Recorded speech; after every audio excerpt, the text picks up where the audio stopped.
Hey, you guys, it's Suzanne Titkemeyer, formerly of No Longer Quivering, now just of myself, me and my cane. I'm having a rough day today. But regardless of how incredibly rough I'm feeling, I want to talk about something specific today.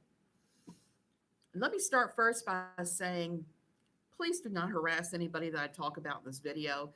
These are my opinions and observations from what I've learned years doing various types of social work, years involved with the Quiverfull movement, and just my personal observations. I want to talk about, hey, Jersey JoJo, finally made a live stream, and I hope this happens. If it does not happen and I start buffering, know that I'm going to continue the video and I'm going to try to upload it, and hopefully you'll get to see everything in the replay. Okay, what I want to talk about today is Katie Joy's newest creator drama. Let me pull out my chart so I can pull it out without losing my computer. Yesterday, I was playing around, I was drawing, I was doing some artwork, and I came up with Katie Joy the Spider and all of her drama. And one of the dramas is creator double feature, which means she fights with YouTube creators almost like it's a horror movie, and she's going all out. So today is a creator double feature post. She is fighting, hey, bits and bytes with bets. Um, she's fighting with Karissa Collins, who is a problematic, not just YouTuber, but social media person in the Quiverfull movement. She's someone I've covered more than a few times. And not only have I covered this lady a few times and her problematic behavior, unlike KJ, I understand where she's coming from, how she's coming up with these crazy ideas and implementing them. I saw yesterday on Twitter a lot of people who are anti KJ were saying that they were going to follow Karissa to get her monetized. Let me tell you, that is a very bad idea. When you have Karissa and you have KJ, you have problematic behaviors, some of the same problematic behaviors going on. And what happens is, I'm sorry, I have to keep pulling my glasses off to read the live stream. Um, Here's the thing that the both of them have had in common, and I've got ink all over my hands because I've been writing notes for the last hour and a half.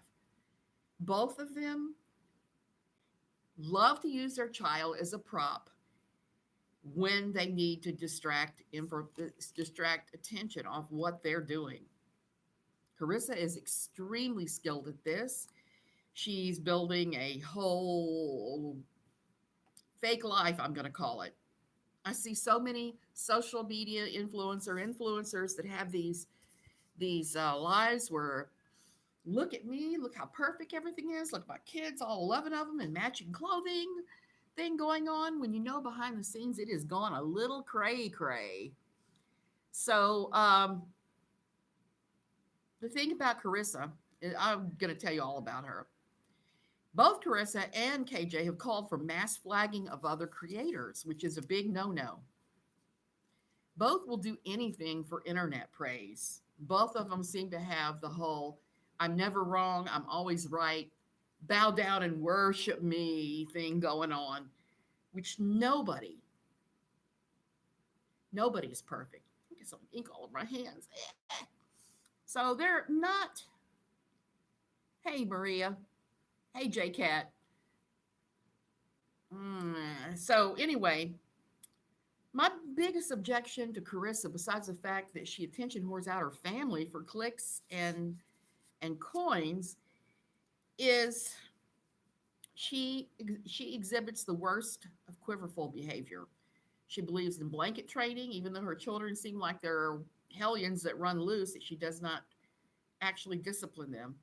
Blanket training is problematic. It's awful. It's what Michael Pearl came up with. It's what the Duggars follow. It's what a lot of people follow. KJ has misrepresented it several times. Basically, with blanket training, you start at 6 months. You get a wooden spoon or whatever kind of implement you can get your hands on.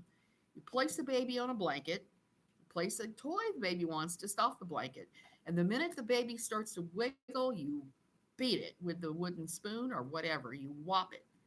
And you do this again and again and again until you've broken their spirit. Michael Pearl says you're just teaching them.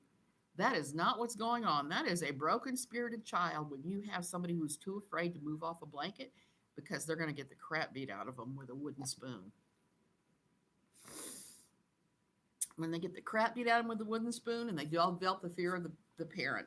I have not seen that Carissa's kids actually fear her, but that may be because there's not as much interaction between her and the children as one might think. Okay, one of my problems with Quiverfull is what I always called the daycare ratio. In daycare, licensed daycares, you have to have one adult per so many children. It varies from state to state. It could be 5, 6, something along those lines. If you got infants, it goes down. That number goes down, which it should, because you really don't want to have little babies. I'm sorry, I am so sick today. Little babies on their own fighting for attention. Recently, one of Carissa's toddlers broke his leg, and she didn't even really notice it for quite a while, a day or two. Karissa is anti-vax and anti any kind of medicine. She uses essential oils only on those kids, even for things that they should have actual medical attention on.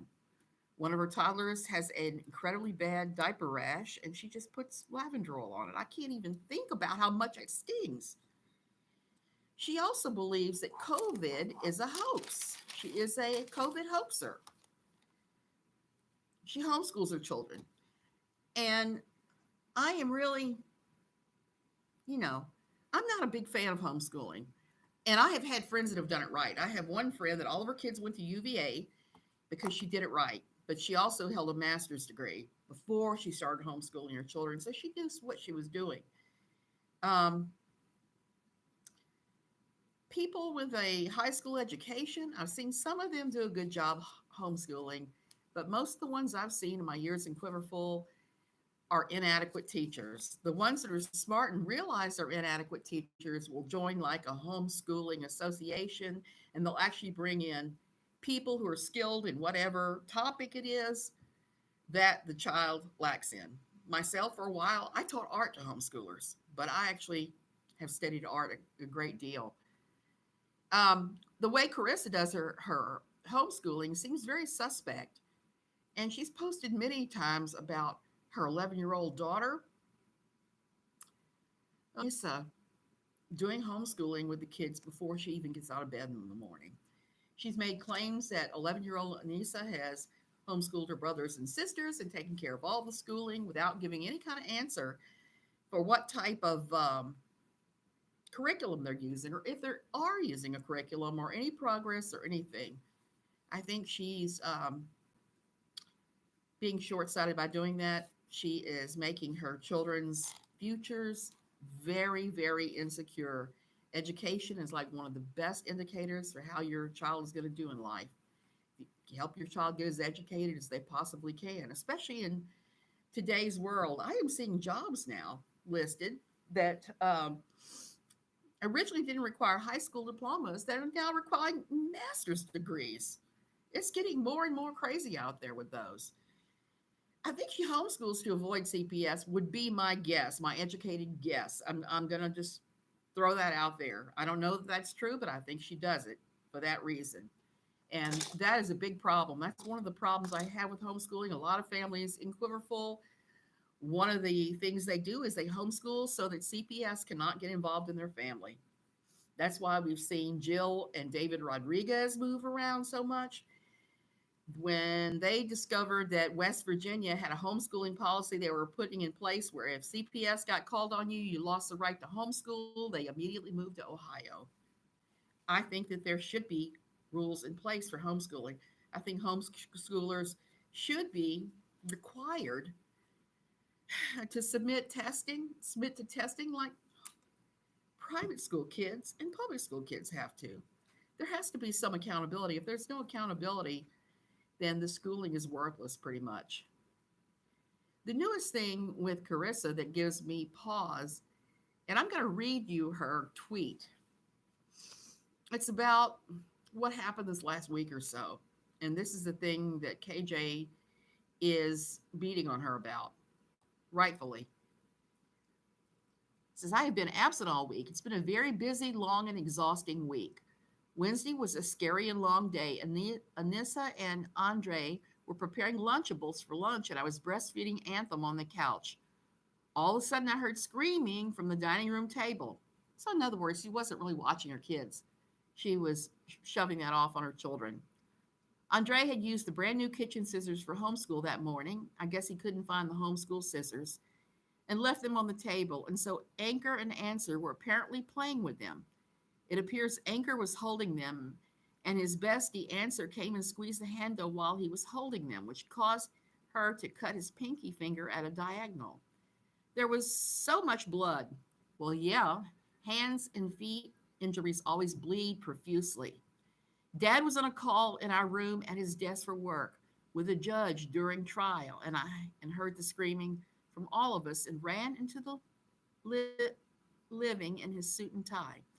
We immediately bandaged him, and I drove him straight to urgent care, hoping he could get stitched up and back home in no time. But urgent care said it was too bad for them to do anything and sent us to Cook's emergency room, which isn't that close. So I drove him there, praying the all way.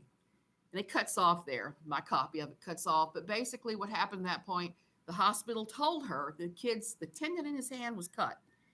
The tendon in his finger, his pinky finger was cut, and he needed surgery. Okay. This is the same child that's had broken bones because she wasn't really watching him at on a trampoline and other things. Now he's got this cut finger from scissors that were being played with because nobody was watching. I'm just going to come right and say it. Harris County CPS, where she lives, they suck. They are one of the most notorious for just shoving, just not even investigating. And they give these fundamentalist evangelical types a big pass on all of this.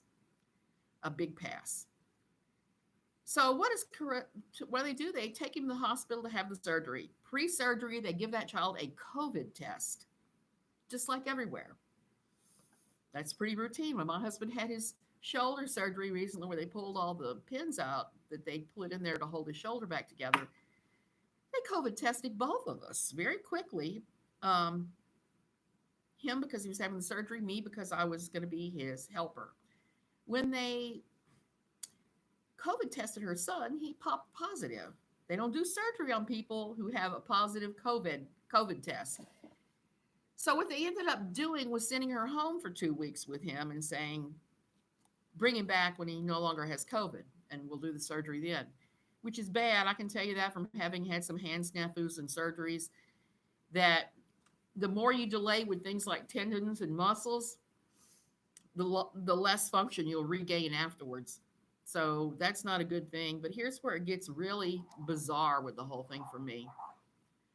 At that point, she starts going out and taking all the kids out to different restaurants, inside restaurants. We're not talking outside. Inside dining rooms with a kid with active COVID without telling the restaurant or anyone else that she's there spreading COVID. She's also done a ton of photos of them out and about. I know she's a COVID denier, but she's now openly spreading it like she's a plague rat. And that, in my book, all of this makes her a horrible parent in my book. And I would say she shares a lot in common with KJ on that they both seem to need to better parenting skills. But I will say for KJ, at least she has Todd taking care of her poor little Vaughn. So he's not being entirely neglected. So this is one of those things where if you have two dogs in a fight and you tie their tails together and throw them over a branch and watch them fight it out. Karissa is horrible, just as horrible as KJ, just as suspect, just as many problematic behaviors, if not more. So I would encourage you, do not follow this woman. Do not support her. Know that she's awful in everything she does, and she wraps it in Jesus. She seems to be rather cold and removed from most of her children, except for the newest baby. The newest baby is always the one that gets her attention, just like many Quiverfull mothers we've seen, including Michelle Duggar does that sometimes. Somebody in one of the Twitter conversations we had was talking about they are reminded of, and I'm drawing a blank on the name. That shows you how old I'm getting and the drugs I'm on. I got to resort to my notes.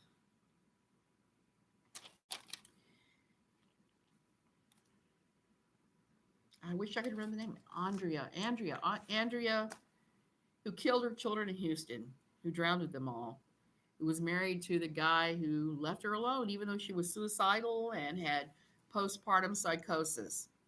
Someone pointed out that her effect with her children is very similar to the effect that Andrea had with her kids before. Andrea Yates. Very similar effects. Yates, yes, yes. Yes, she does definitely have her 11-year-old homeschooling the other kids, especially now that she's in postpartum recovery from her latest baby, maybe 7 or 8 weeks tops. She's having the eldest one do all the homeschooling. She also only believes in home births and has almost lost her life several times due to those home births not going well. That is one of the problems with home births. You're not at the hospital. If something goes haywire, it can go seriously haywire in a heartbeat. I'm not saying that you don't have the right to have the kind of birth that you want, but I am going to tell you that in my years in Quiverfull, I saw in the home birthing movement many more dead babies and dead mothers, very bad outcomes as a result of what they were doing. That's your right. That's your right to put yourself at risk. But to me, it strikes me as a height of foolishness, especially if you've already had problems. I'm sorry. I don't know what is wrong with my body today, but it is definitely not cooperating with me. So, Andrea Yates. So all those pictures, I forgot to also mention about Karissa, is she is married to a man who's African American, which is fine, and she's white. That's fine. Mixed race marriages are perfectly fine. I don't have a problem with that.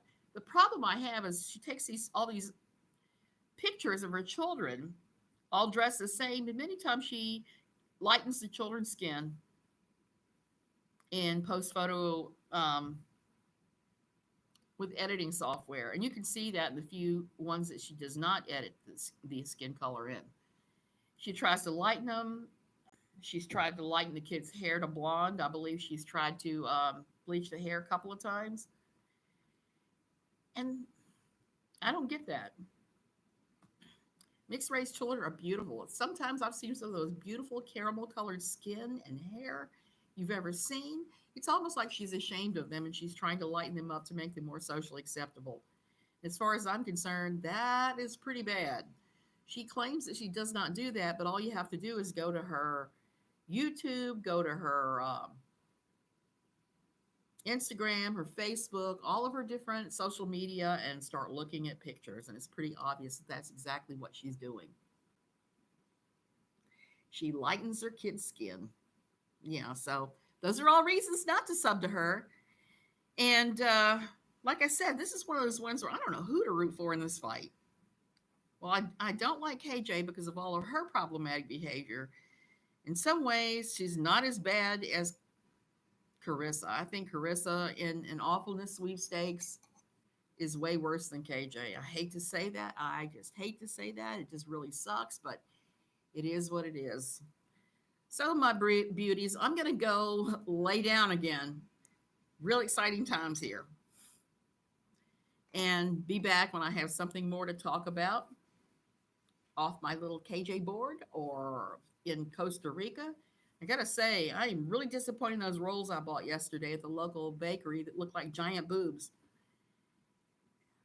They were supposed to have raisins and different things in them. Nothing. So there we go. Thank you guys. Yeah, I've now had a CT scan with contrast I've had all my records looked at by my doctor that I see for mast cell in the States. I had a friend of mine's husband who's a neurologist look at everything, and the only thing they've come up with is I am having some kind of mast cell thing. It's not my heart. I haven't had a stroke. I don't have bulging discs in my neck or spine damage pushing on anything. They're pretty sure it's not MS. And that pretty much just leaves mast cell. And apparently, in mast cell, it's possible for bundles of nerves to get swollen and to start acting crazy. And I think that's where I am now. So, tomorrow, Monday, I get the wonderful opportunity to change medicines again. But fortunately, I'm just changing back to some very old mast cell sodium cromulin based drugs, which I can handle. You guys have a really great weekend. See you later.